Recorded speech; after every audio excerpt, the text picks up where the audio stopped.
दिने गोटिए शिकारी चिल पक्षीपुर जंगल को आसिला।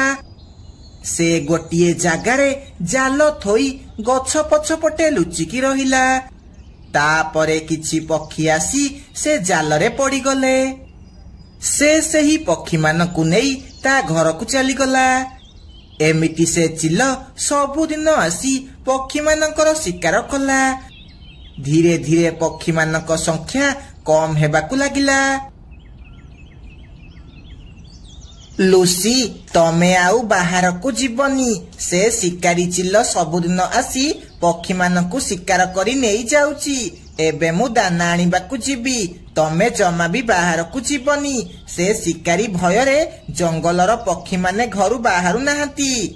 हाउ बंटी मु बाहर को जीविनी, किंतु मते एबे बहुत जोरे भोक कलानी। तमे जाओ मो पाई किछि खाइबाकु आनिकी आसीबो। हाउ ठीक अछि, मु जाउची दाना आनिकी आसीबी। तमे किंतु मो कथा ध्यान रखिबो, कुआडे भी बाहर को जीवनी।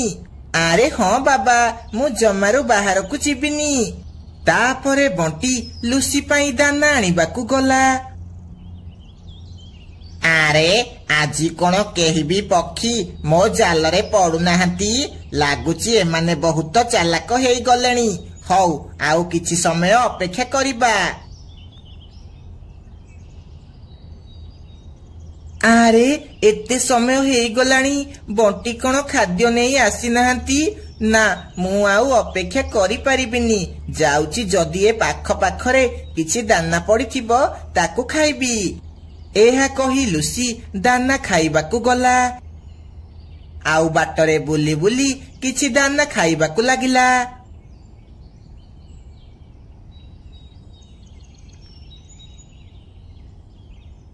आरे बा, एइटा तो केड़े सुंदर पारा हेइची। यार मांस तो बहुत स्वादिष्ट हेइथिबो। याकु मजा करी खाइबी। आसे आसे मो जालरे पड़ी जा। एमिति लुसी दाना खाई खाई बुलुथला। हटा से सही जाल ऊपर को चलीगला। आउ से जालरे पड़ीगला। आरे ये कौन? मु तो जालरे पड़ीगली। एबे मोर कौन हेबो? बंटी बंटी तमे कोउठी अछ? जल्दी आस, मु जालरे पड़ीगली। मते बंचाओ, मते बंचाओ। आरे बा, मु जहा चाहुथिली सेया हेला। ए पारा जालरे पड़ीगला। जाउची आकु नेई घर को जीवी। एहा कही से शिकारी चिल लुसी को नेई जीवाकु लागिला। लुसीर चित्कार सुनी बंटी सेठाकु आसला। आरे ये तो सेई शिकारी चिल। लुसी मु तमकु मना करिथिली तमे घरु बाहर को आसीबनी बोली। एबे मु कोन करिबी? केमिति तमकु बंचेइबी? बंटी मते बंचाओ, मते बंचाओ, नहले शिकारी चिल मते मारी देबो। मते बंचाओ। सेतिकी बेले बंटीर नजर तळे पड़िथिबा गोटे छुरी उपरे पड़िला। से सांगे सांगे से छुरी नेई चिलर मुंड काटिदेला। से शिकारी चिल सेठी छटपट हेई मरिगला। बंटी तमे ठीक समय रे आसिल बोली आज मो जीवन बंची गला। आउ ए दुष्ट शिकारी भी मरिगला। एबे आमर आउ काहाकू डर नाही। चाल लुसी एबे आमे घर को जिबा। एहा कही से माने दुई जण घर को चली जाती।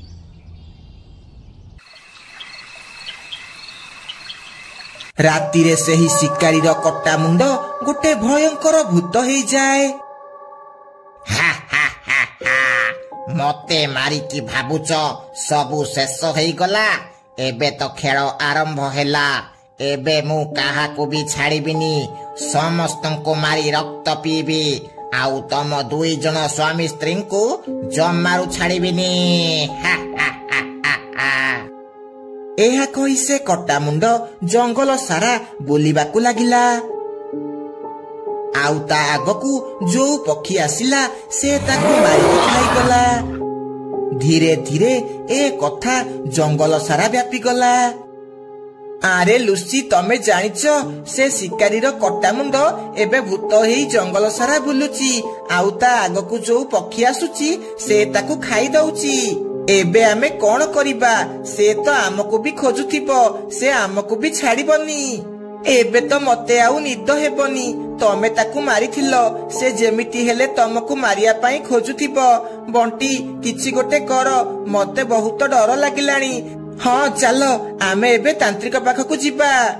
ଆରେ ଏବେ ତ ସନ୍ଧ୍ୟା ହେଲାଣି, ଏବେ କେମିତି ଯିବା? ମତେ ବହୁତ ଡର ଲାଗିଲାଣି। ଆରେ କିଛି ହେବନି, ତମେ ମୋ ସହ ଚାଲ। ଏହା କହି ସେମାନେ ଦୁଇ ଜଣ ତାନ୍ତ୍ରିକ ପାଖକୁ ଯିବାକୁ ଲାଗନ୍ତି। କିଛି ସମୟ ପରେ ସେମାନେ ତାନ୍ତ୍ରିକ ପାଖରେ ପହଞ୍ଚି ଯାଆନ୍ତି ଆଉ ତାକୁ ସବୁ କଥା କୁହନ୍ତି। ଚିନ୍ତା କରିବାର କିଛି କଥା ନାହିଁ, ମୁଁ ତମକୁ ଗୋଟେ ତାବିଜ ଦେଉଛି। ଏ ତାବିଜ ପକେଇଲା ପରେ ଯଦି ସେ ଭୂତ ତମ ଆଗକୁ ଆସିବ, ସେ ନଷ୍ଟ ହେଇଯିବ। ସେ ତମର କିଛି ବି କରିପାରିବନି। ଆପଣଙ୍କର ବହୁତ ବହୁତ ଧନ୍ୟବାଦ ବାବା। ଏହା କହି ତାନ୍ତ୍ରିକ ବାବା ସେମାନଙ୍କୁ ଦୁଇଟି ତାବିଜ ଦିଅନ୍ତି। ସେମାନେ ତାବିଜ ପକେଇ ନିଜ ନିଜ ଘରକୁ ଯିବାକୁ ଲାଗନ୍ତି। ସେମାନେ ବାଟରେ ଗଲାବେଳେ ସେ କଟା ମୁଣ୍ଡ ଆତ୍ମା ସେମାନଙ୍କୁ ଦେଖିଦିଏ। ଏତେ ଦିନ ହେଲା ମୁଁ ଯାହାକୁ ଖୋଜୁଥିଲି ତାକୁ ପାଇଗଲି। ଆଜି ତମମାନଙ୍କୁ ମୋ ଠାରୁ କେହି ବି ବଞ୍ଚେଇ ପାରିବେନି। ସେଦିନ ସିନା ମତେ ମାରିଦେଲ, ଆଜି ତମକୁ ମାରି ମୋ ଅଧୁରା ଇଚ୍ଛା ପୂରଣ କରିବି। ଏହା କହି ସେ କଟା ମୁଣ୍ଡ ସେମାନଙ୍କ ପାଖକୁ ଯିବାକୁ ଲାଗେ। ବଣ୍ଟି ଆଉ ଲୁସି ତାକୁ ଦେଖି ବହୁତ ଡରିଯାଆନ୍ତି। ତମେ ମାନେ କଣ ଭାବିଥିଲ ମତେ ମାରିକି ଖୁସିରେ ବୁଲିବ ବୋଲି? ଏବେ ମୁଁ ଭୂତ ହେଇଯାଇଛି, ତମେ ମାନେ ମୋର କିଛି ବି କରିପାରିବନି। ଏବେ ମୁଁ ତମକୁ କଞ୍ଚା ଖାଇବି। ହେ ଭଗବାନ, ଏ ପୋଡା ମୁହାଁ କୋଉଠୁ ଆସିଲା ହେରି? ହେ ଭଗବାନ, ଆମକୁ ରକ୍ଷା କର। କେହି ଭଗବାନ ତମକୁ ରକ୍ଷା କରିବେନି। ଆଜି ତମର ଶେଷ ଦିନ ଆସିଗଲା। ଏହା କହି ସେ କଟା ମୁଣ୍ଡ ଯେମିତି ସେମାନଙ୍କୁ ମାରିବାକୁ ଯାଇଛି, ସେତିକି ବେଳେ ସେହି ତାବିଜରୁ ଜୋରେ ଗୋଟେ ଲାଇଟ୍ ହୁଏ ଆଉ ସେ କଟା ମୁଣ୍ଡର ଶକ୍ତି ନଷ୍ଟ ହେଇଯାଏ ଆଉ ସେ ତଳେ ପଡିଯାଏ।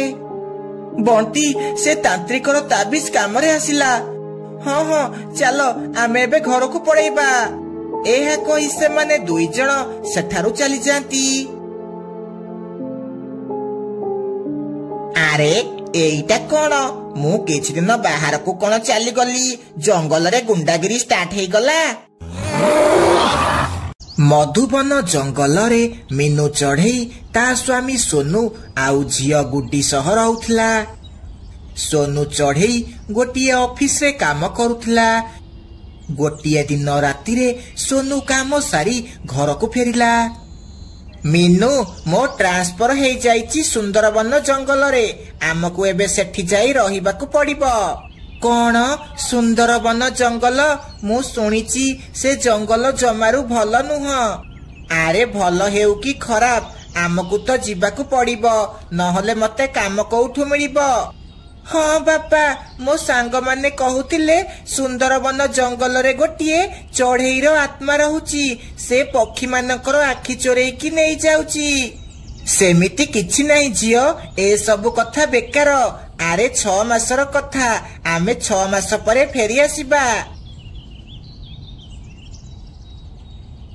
ତାପରେ ସେମାନେ ସକାଳୁ ସକାଳୁ ସୁନ୍ଦରବନ ଜଙ୍ଗଲ ଯିବାକୁ ଲାଗନ୍ତି ଆଉ ସେଠି ଯାଇ ଗୋଟେ ଭଡା ଘରେ ରହିବାକୁ ଲାଗନ୍ତି।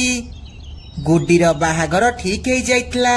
ସେ ସବୁଦିନ ରାତିରେ ବାଲକୋନିରେ ଠିଆ ହେଇ ତା ସ୍ୱାମୀ ସହ କଥା ହେଉଥିଲା। ଗୋଟିଏ ଦିନ ତାଙ୍କ ଘର ପାଖରେ ଥିବା ପିଙ୍କି ଶୁଆ ତାଙ୍କ ଘରକୁ ଆସେ। ଆରେ ମୁଁ ଦେଖିଲି ତମ ଝିଅ ରାତି 2ଟା ଯାଏ ବାହାରେ ଠିଆ ହେଇ କଥା ହେଉଛି। ତାକୁ କୁହ ରାତି 11ଟା ପରେ ବାହାରେ ଆଉ ଠିଆ ହେବନି। ତାର ଏବେ ବାହାଘର ଠିକ ହେଇଛି, ସେ ତ ତା ସ୍ୱାମୀ ସହ କଥା ହେଉଛି। କାହିଁ, କଣ କିଛି ଅସୁବିଧା ଅଛି କି? ଆରେ ତମେ ଜାଣିନ ଏ ଜଙ୍ଗଲରେ ରାତି ହେଲେ କଣ ହେଉଛି? ରାତିରେ ଗୋଟେ ଚଢେଇର ଆତ୍ମା ବୁଲୁଛି, ଯିଏକି ପକ୍ଷୀମାନଙ୍କର ଆଖି ତାଡିକି ନେଇଯାଉଛି। ଇଏ କି ବେକାର କଥା କହୁଛ? ଆମେ ଏ କଥାରେ ବିଶ୍ୱାସ କରୁନୁ, ଏସବୁ ମିଛ କଥା। ମୋ କାମ ହେଲା ମୁଁ କହିଦେଲି, ବିଶ୍ୱାସ କରିବା ନ କରିବା ସେଇଟା ତମ କଥା। ଏହା କହି ପିଙ୍କି ଶୁଆ ସେଠାରୁ ଚାଲିଯାଏ। ରାତିରେ ସୋନୁ ଆଉ ମିନୁ ଶୋଇଥିଲା ବେଳେ ଗୁଡିର ଜୋରେ ଚିଲେଇବାର ଶବ୍ଦ ଶୁଭାଯାଏ। ସେମାନେ ଦୁଇ ଜଣ ଦୌଡ଼ିକି ଘର ବାହାରକୁ ଯାଆନ୍ତି। ମା ମା ସେ ଚଢେଇର ଆତ୍ମା ମୋ ଆଖି ତାଡିକି ନେଇଗଲା। ସେ ଦେଖିବାକୁ ବହୁତ ଭୟଙ୍କର। ମୁଁ ଏବେ କଣ କରିବି? ତାହେଲେ ସେ ଶୁଆ ଠିକ କହୁଥିଲା। ଆମକୁ ତା କଥା ମାନିବାର ଥିଲା। ଆମକୁ ଗୁଡିକୁ ମନା କରିବାର ଥିଲା। ଏବେ କଣ ହେବ? ମୋ ଝିଅର ଆଗକୁ ବାହାଘର ଅଛି। ଏବେ ତାକୁ କିଏ ବାହା ହେବ? ଏବେ କଣ ହେବ? ତାପରେ ସୋନୁ ଆଉ ମିନୁ ତାଙ୍କ ଘର ପାଖ ପିଙ୍କି ଶୁଆ ଘରକୁ ଯାଆନ୍ତି। ଆଉ ତାକୁ ଯାଇ ସବୁ କଥା କୁହନ୍ତି। ମୁଁ ତ ତମକୁ ଆଗରୁ ଏ କଥା କହିଥିଲି, କିନ୍ତୁ ତମେ କେହି ବି ମୋ କଥା ଶୁଣିଲ ନାହିଁ। ଏବେ କଣ ହେଲା ଦେଖ।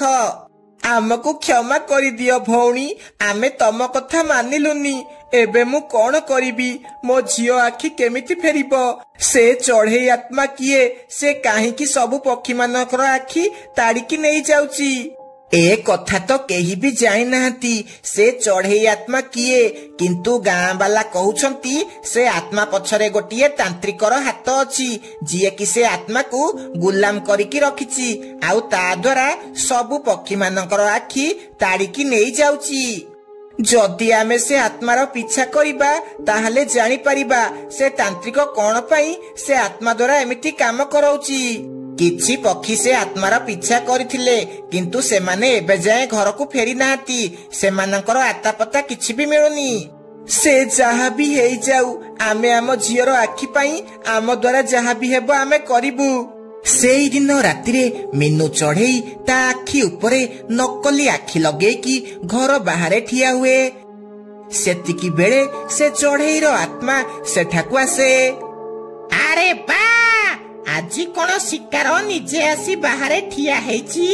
ମତେ ଆଜି ଆଉ କଷ୍ଟ କରିବାକୁ ପଡିବନି। ମତେ ବହୁତ ସଜାରେ ଆଖି ମିଳିଯିବ। ଏହା କହି ସେ ଚଢେଇର ଆତ୍ମା ମିନୁ ମୁହଁରୁ ନକଲି ଆଖି ତାଡିକି ନେଇଯାଏ। ସୋନୁ ଆଉ ମିନୁ ସେ ଆତ୍ମାର ପିଛା କରିବାକୁ ଲାଗନ୍ତି। ସେ ଆତ୍ମା ଜଙ୍ଗଲ ଭିତରେ ଥିବା ଗୋଟିଏ ଭଙ୍ଗା ଘର ଭିତରେ ପଶିଯାଏ। ମିନୁ ଆଉ ସୋନୁ ଘର ବାହାରେ ଠିଆ ହେଇ ଦେଖନ୍ତି। ସେ ଘର ଭିତରେ ଗୋଟିଏ ତାନ୍ତ୍ରିକ ବସି ମନ୍ତ୍ର ପଢୁଛି। ଆସିଗଲୁ ମୋ ଚଢେଇର ଆତ୍ମା, ଆଜି କଣ ଏତେ ଜଲ୍ଦି ଚାଲି ଆସିଲୁ? ଇଏ ନିଅ ତାନ୍ତ୍ରିକ ବାବା, ତମେ କହିବା ଅନୁସାରେ ମୁଁ ଗୋଟେ ଚଢେଇର ଆଖି ନେଇକି ଆସିଛି। ଆରେ ଇଏ ତ ନକଲି ଆଖି। ଆଜି ତତେ କିଏ ଗୋଟେ ବୋକା ବନେଇଦେଲା, ତୁ ଜାଣିପାଇଲୁନି? ମୁଁ ଏବେ ଯାଏ ତମକୁ 100 ପକ୍ଷୀ ମାନଙ୍କର ଆଖି ଆଣିକି ଦେଇ ସାରିଲିଣି। ମତେ ଏବେ ଆଜାଦ କର, ମୁଁ ଆଉ ଏ କାମ କରିପାରିବିନି। ନା, ଏବେ ଯାଏ ତୋ କାମ ସରିନି। ମତେ ଆହୁରି 50ଟି ଚଢେଇର ଆଖି ଦରକାର, ତାପରେ ତତେ ମୁଁ ଯାଇ ଛାଡିବି। ସୋନୁ ସାଙ୍ଗେ ସାଙ୍ଗେ ପୋଲିସକୁ ଫୋନ କରିଦିଏ। ପୋଲିସ ସାଙ୍ଗେ ସାଙ୍ଗେ ଆସି ସେ ତାନ୍ତ୍ରିକକୁ ଆରେଷ୍ଟ କରିଦିଅନ୍ତି। ଏ ଆତ୍ମା, ମୁଁ ତତେ ଆଦେଶ ଦଉଛି, ତୁ ଏମାନଙ୍କୁ ସବୁ ମାରିଦିଏ। ନାଇଁ ତାନ୍ତ୍ରିକ, ମୁଁ ଏବେ ଯାଏ ତୋର ସବୁ କଥା ମାନିଲି। ଏବେ କିନ୍ତୁ ତୋ କଥା ଆଉ ଶୁଣିବିନି। ତୋ କଥାରେ ପଡି ମୁଁ କେତେ ଜଣ ପକ୍ଷୀ ମାନଙ୍କର ଜୀବନ ନଷ୍ଟ କଲି, କିନ୍ତୁ ଆଉ ନୁହଁ। ପୋଲିସ ତାନ୍ତ୍ରିକ ମୁଣ୍ଡରେ ବନ୍ଧୁକ ରଖି ତାକୁ ଆଖି ଚୋରି କରିବାର କାରଣ ପଚାରେ। ମୁଁ ସବୁ ପକ୍ଷୀ ମାନଙ୍କର ଆଖି ନେଇ ବାହାରେ ସହରରେ ବିକି ଦେଉଥିଲି। ମତେ ସେମାନେ ଲକ୍ଷ ଲକ୍ଷ ଟଙ୍କା ଦେଉଥିଲେ। ତାନ୍ତ୍ରିକ, ଏବେ ତୁ ସବୁ ପକ୍ଷୀ ମାନଙ୍କର ଆଖି ଫେରା। ସେମାନେ ଯେମିତି ଥିଲେ ସେମାନଙ୍କୁ ସେମିତି କରେ, ନହେଲେ ତତେ ଆମେ ମାରିଦେବୁ। ନା ନା, ମୁଁ ସମସ୍ତଙ୍କୁ ଠିକ କରୁଛି, ମତେ ମାର ନାହିଁ। ଏହା କହି ତାନ୍ତ୍ରିକ ସବୁ ପକ୍ଷୀ ମାନଙ୍କର ଆଖି ଫେରେଇ ଦିଏ। ଗୁଡିର ଆଖି ଫେରି ଆସିବା ଦେଖି ମିନୁ ଆଉ ସୋନୁ ବହୁତ ଖୁସି ହୁଅନ୍ତି। ଆଉ ଖୁସି ଖୁସି ସେହି ଜଙ୍ଗଲରେ ରହିବାକୁ ଲାଗନ୍ତି। ମଧୁବନ ଜଙ୍ଗଲରେ ମିନୁ ଚଢେଇ ତା ଝିଅ ଗୁଡି ସହ ରହୁଥିଲା। ମିନୁ ଚଢେଇ କାଠ ବିକି ତା ଘର ଚଳଉଥିଲା। ଗୋଟିଏ ଦିନ ମିନୁ ଚଢେଇ ତା ଝିଅକୁ ନେଇ ସହର ଜଙ୍ଗଲକୁ ଯାଉଥିଲା। ବାଟରେ ଆକାଶରେ କଳା ବାଦଲ ଆସିଯାଏ। ମା, ବହୁତ ଜୋରେ ବର୍ଷା ଆସିଲାଣି। ଆମ ପାଖରେ ତ ଛତା ନାହିଁ, ତାହେଲେ ଆମେ କଣ କରିବା? ଆମେ ତ ଓଦା ହେଇଯିବା। ଝିଅ, ତୁ ବ୍ୟସ୍ତ ହନି। ଜଙ୍ଗଲ ଭିତରେ ଗୋଟେ ସର୍ଟକଟ ରାସ୍ତା ଅଛି। ଆମେ ସେଇ ରାସ୍ତା ଦ୍ୱାରା ଜଲ୍ଦି ସହର ପହଞ୍ଚିଯିବା। ମା ସେ ବାଟରେ ଗଲେ କିଛି ଅସୁବିଧା ହେବନି ଟି? ନା ଝିଅ, ଆମେ ବହୁତ ଆରାମସେ ସହରରେ ପହଞ୍ଚି ଯିବା। ଆମର କିଛି ବି ଅସୁବିଧା ହେବ ନାହିଁ। ଏହା କହି ସେମାନେ ଦୁଇ ଜଣ ସେହି ରାସ୍ତା ଦେଇ ଯିବାକୁ ଲାଗନ୍ତି। ବାଟରେ ସେମାନଙ୍କୁ କାହାର କାନ୍ଦିବାର ଶବ୍ଦ ଶୁଭାଯାଏ। ମୋ ପିଲାମାନେ ଏ କୂଅ ଭିତରେ ପଡି ଯାଇଛନ୍ତି। କିଏ କୋଉଠି ଅଛ? ସେମାନଙ୍କୁ ବାହାର କର। ମୋ ପିଲାମାନଙ୍କୁ ବଞ୍ଚାଅ। ଏହା ଶୁଣି ସେ ମା ଝିଅ ସେଠାକୁ ଯାଆନ୍ତି। କଣ ହେଲା ଭଉଣୀ, କାହିଁକି କାନ୍ଦୁଛ? ମୋ ପିଲା ଏ କୂଅ ଭିତରେ ପଡି ଯାଇଛନ୍ତି। ମୋ ହାତ ଭାଙ୍ଗି ଯାଇଛି। ମୁଁ ସେମାନଙ୍କୁ ବାହାର କରିପାରିବିନି। ଦୟାକର ମୋ ଉପରେ। ମୋ ପିଲାମାନଙ୍କୁ ବାହାର କରିଦିଅ। ଏହା ଶୁଣି ମିନୁ କୂଅକୁ ଅନେଇକି ଦେଖେ। ସେ ଦେଖେ ତା ଭିତରେ ଦୁଇଟି ଚଢେଇ ଛୁଆ ପଡି ଯାଇଛନ୍ତି। ଆଉ ସେମାନେ ଜୋରେ ଜୋରେ କାନ୍ଦୁଛନ୍ତି। ଚିନ୍ତା କରନି ଭଉଣୀ, ମୁଁ ଏବେ ସେମାନଙ୍କୁ ବାହାର କରିଦେବି। ଏହା କହି ମିନୁ କୂଅ ଭିତରକୁ ଡେଇଁ ପଡେ। ଆଉ ସେ ଯେମିତି ସେମାନଙ୍କୁ ବାହାର କରିବାକୁ ଯାଇଛି, ସେ ଦୁଇ ଜଣ ପିଲା ନିଜ ଅସଲ ରୂପକୁ ଆସିଯାଆନ୍ତି ଆଉ ମିନୁକୁ ଧରି ପକାନ୍ତି। ଆରେ ବା ମା, ଏ ଚଢେଇ ତ ବହୁତ ମୋଟା ହେଇଛି। ୟାକୁ ଖାଇବାକୁ ଆଉ ତା ରକ୍ତ ପିଇବାକୁ ବହୁତ ମଜା ଆସିବ। ହେ ଭଗବାନ, ଇଏ ମୁଁ କୋଉଠି ଫସିଗଲି? ଏ ଦୁଇ ଜଣ ତ ଭୂତ ପିଲା। ଏବେ ମୁଁ କଣ କରିବି? ମତେ ଛାଡି ଦିଅ, ମତେ ଛାଡି ଦିଅ, ମତେ ଯିବାକୁ ଦିଅ। ସେ ଚଢେଇ ପିଲାଙ୍କ ମା ବି ନିଜ ଅସଲ ରୂପକୁ ଆସେ ହେରି। ମୋ ପିଲାମାନେ ସକାଳୁ ବହୁତ ଭୋକିଲା ଅଛନ୍ତି। ଏବେ ଏମାନଙ୍କୁ ଖାଇକି ସେମାନେ ନିଜ ପେଟ ପୂରେଇବେ। ପିଲାମାନେ ଜଲ୍ଦି ଜଲ୍ଦି ଏ ଦୁଇ ଜଣକୁ ଖାଇକି ନିଜ ପେଟ ଶାନ୍ତ କର। ଏହା କହି ସେମାନେ ସମସ୍ତେ ମିଶି ମିନୁ ଆଉ ତା ଝିଅକୁ ଖାଇଦିଅନ୍ତି। ଏମିତି ସେମାନେ ସବୁଦିନ ପକ୍ଷୀମାନଙ୍କୁ ଧୋକା ଦେଇ ସେମାନଙ୍କୁ ମାରି ଖାଇଯାଆନ୍ତି। ଏମିତି କିଛି ଦିନ ବିତିଯାଏ। ଗୋଟିଏ ଦିନ କାଉ କାଉ ସେ ଜଙ୍ଗଲ ବାଟ ଦେଇ ଯାଉଥିଲା। ଆଜି ବଜାରକୁ ଯାଇ ଭଲସେ ନାନ୍ ସହ ଅଣ୍ଡା ତଡକା ଖାଇବି। ବହୁତ ଦିନ ହେଲା ତଡକା ଖାଇନି। ଆଜି ମନ ଭରିକି ଖାଇବି। ଏହା କହି ସେ ଯାଉଥିଲା। ବାଟରେ ତାକୁ ସେହି ଚଢେଇର କାନ୍ଦିବାର ଶବ୍ଦ ଶୁଭାଗଲା। ଆରେ, କିଏ ଗୋଟେ କାନ୍ଦିଲା ଭଳି ଲାଗୁଛି, ହେଲେ କୋଉଠି? ସେତିକି ବେଳେ କାଳୁର ନଜର ସେ କୂଅ ଉପରେ ପଡିଲା। ସେ ସେହି କୂଅ ପାଖକୁ ଯିବାକୁ ଲାଗେ। କଣ ହେଲା? ତମେ ଏତେ ରାତିରେ ଏଠି କଣ କରୁଛ? ଆଉ କାନ୍ଦୁଛ କାହିଁକି? କଣ ହେଇଛି? ଭାଇ ଭାଇ, ମୋ ପିଲାମାନେ ଏ କୂଅ ଭିତରେ ପଡି ଯାଇଛନ୍ତି। ଦୟାକରି ସେମାନଙ୍କୁ ବାହାର କରିଦିଅ। ମୋ ପିଲାମାନଙ୍କୁ ବଞ୍ଚାଅ। ହଉ ଭଉଣୀ, ତମେ ଚିନ୍ତା କରନି, ମୁଁ ଏବେ ବାହାର କରିଦେଉଛି। ଏହା କହି କାଳୁ କାଉ ସେ କୂଅ ଭିତରକୁ ଡେଇଁ ପଡେ। ସେ ଭୂତ ପିଲା ଯେମିତି କାଳୁକୁ ମାରିବାକୁ ଯାଇଛନ୍ତି, ସେମାନଙ୍କ ଦେହରେ କରେଣ୍ଟ ଲାଗେ। କାହିଁକି ନା କାଳୁ ବେକରେ ଗୋଟେ ଶକ୍ତିଶାଳୀ ତାବିଜ ପଡିଥିଲା। ମା ମା, ଆମକୁ ବଞ୍ଚା, ଆମକୁ ବଞ୍ଚା। ଏ କାଉ ବହୁତ ଶକ୍ତିଶାଳୀ ଲାଗୁଛି। ଇଏ ଆମକୁ ମାରିଦେବ। ମା, ଆମକୁ ବଞ୍ଚା। ଏହା ଶୁଣି ସେ ମା ଆତ୍ମା ବି କୂଅ ଭିତରକୁ ଡେଇଁ ପଡେ ଆଉ କାଳୁ ଉପରକୁ ଆକ୍ରମଣ କରିବାକୁ ଲାଗେ। କିନ୍ତୁ ତା ଦେହରେ ବି କରେଣ୍ଟ ଲାଗିଯାଏ। ଏ ବୋଉ, ମରିଗଲି ଲୋ। ତୁ କିଏ? ତୁ କିଏ? ତୋ ଉପରେ ଆମ ଶକ୍ତି କଣ ପାଇଁ କାମ କରୁନି? ତୁ କିଏ କହ? ମୋ ବାପା ଜଣେ ତାନ୍ତ୍ରିକ। ସେ ମତେ ଭୂତ ପକ୍ଷୀ ମାନଙ୍କ ଠାରୁ ବଞ୍ଚେଇବା ପାଇଁ ଏ ତାବିଜ ଦେଇଛନ୍ତି। ତୁ ଆଉ ତୋ ପିଲା ମୋର କିଛି ବି କରିପାରିବନି। ଏହା କହି କାଳୁ ସେ ତିନି ଜଣକୁ ଧରି ତା ବାପା ପାଖକୁ ଯିବାକୁ ଲାଗେ। ଆଚ୍ଛା, ଜଙ୍ଗଲ ରାସ୍ତାରେ ଯୋଉ ପକ୍ଷୀ ମାନେ ଗାୟବ ହେଉଛନ୍ତି, ତା ପଛରେ ତମେ ମାନେ ଅଛ। ତମେ ସେମାନଙ୍କୁ ଗାୟବ କରୁଛ। ଆଜି ତମ ମାନଙ୍କୁ ମୁଁ ଜମାରୁ ଛାଡିବିନି। ନାଇଁ, ଆମକୁ ଛାଡି ଦିଅ। ଆମେ ଆଉ ଏମିତି ଭୁଲ କେବେ ବି କରିବୁନି। ଆମକୁ କ୍ଷମା କରିଦିଅ। ଆମକୁ ଯିବାକୁ ଦିଅ। ତୋର ଏ କୁମ୍ଭୀର କାନ୍ଦଣା ଆଉ ଦେଖାନା। ତୁ ଭାବୁଛୁ ତୁ ଏମିତି କହିଲେ ମୁଁ ତତେ ଛାଡିଦେବି? ପୁଅ ଯା, ମୋର ସେ ଯାଦୁର ବୋତଲ ନେଇକି ଆସିବୁ। କାଳୁ ଯାଇ ସେ ଯାଦୁର ବୋତଲ ନେଇକି ଆସେ।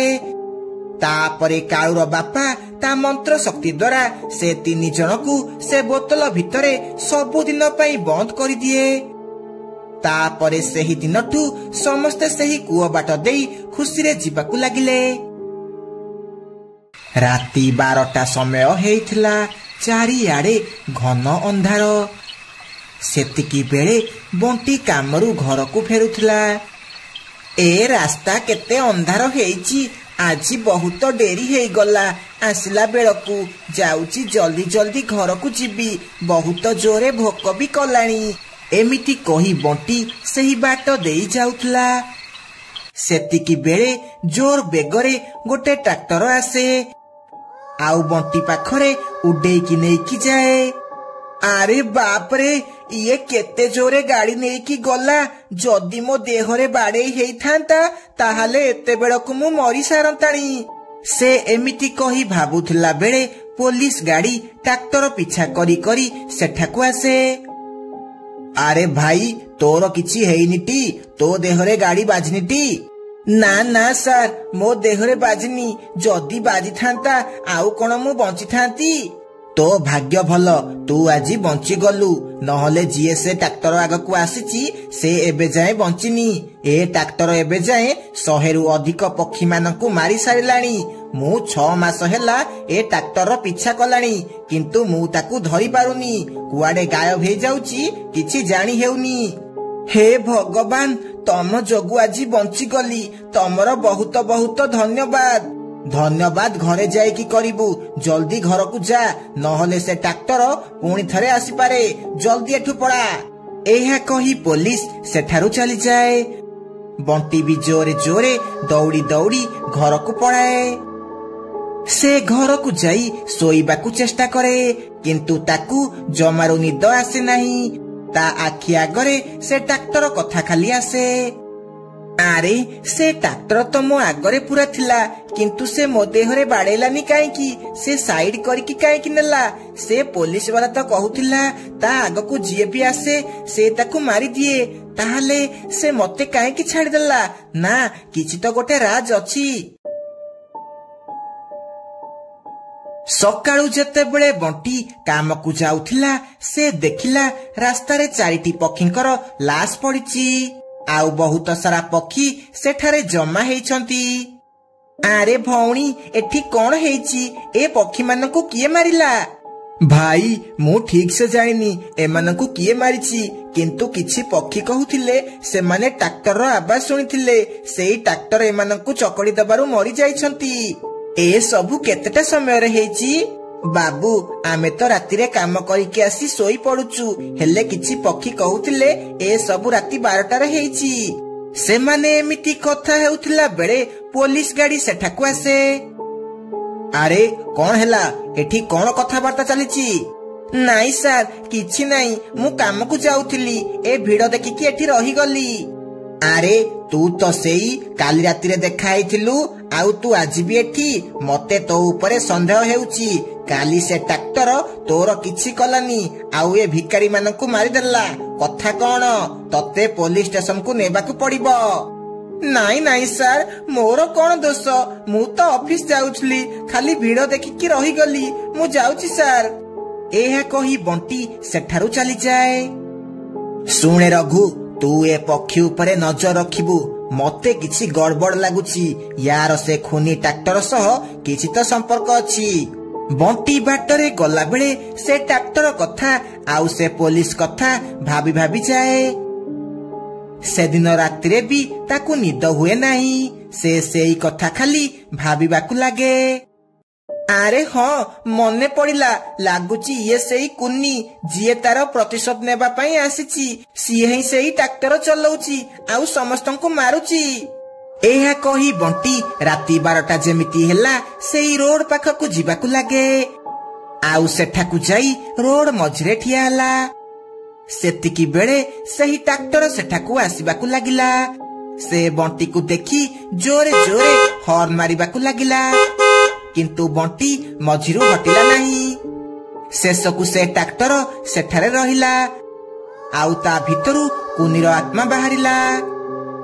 ବଣ୍ଟି, ତୁ ମୋ ସାମ୍ନାରୁ हटी जा मते मो प्रतिशोध पूरा करबाकू दे। नाई कुनी तू सेमिति करेनी तू निर्दोष पक्षी मानकू कोन पाई मारुचू। नाई बंटी मु काहाकू भी छाड़ीबिनी मु जेते बेले बैंक रु पैसा नहीं आसुथिली से चोर माने आसी मो पैसा नहीं गले आउ ट्रैक्टर चढ़ेई मते मारी देले मते केही भी बंचिया पई आसलेनी सेथि पई मु काहाकू भी छाड़ीबिनी समस्तंकू मारी देबी। एहा कही कुनीर आत्मा बंटी को धक्का देई ता ट्रैक्टर नहीं सेठारु चली जाए। सेतिकी बेले से पुलिस वाला सेठाकू आसे। मु आजी जानी गली तू से अपराधी नुह आउ मु तमर सब कथा सुनिली आमकू से भूत चढ़ेर आत्मा को शांति करबा को पड़िबो। मु जणे तांत्रिक को जानिची चाले तांको पाखकू जिबा। तापरे से पुलिस बंटी को नेई तांत्रिक पाखकू जाए आउ ताकू जाई सब कथा कुहे। हौ ठीक अछि तमे माने व्यस्त हुअनी मते से जगह को नहीं जाओ जोठी से ट्रैक्टर आसुची मु सब ठीक कर देबी। तापरे से माने समस्ते जाई से रोड ऊपर ठिया ही जानती। किछि समय परे से भूतिया ट्रैक्टर सेठाकू आसे। तांत्रिकता शक्ति द्वारा से ट्रैक्टर को रोकी दिए। तापरे कुनीर आत्मा बाहर को आसे।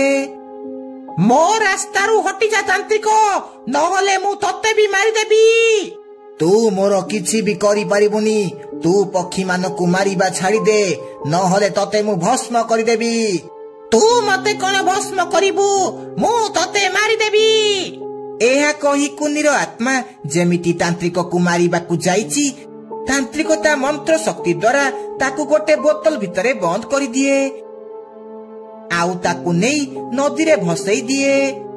एहा देखी बंटी आउ पुलिस बहुत खुशी हुअंती आउ सेठारु चली जाती।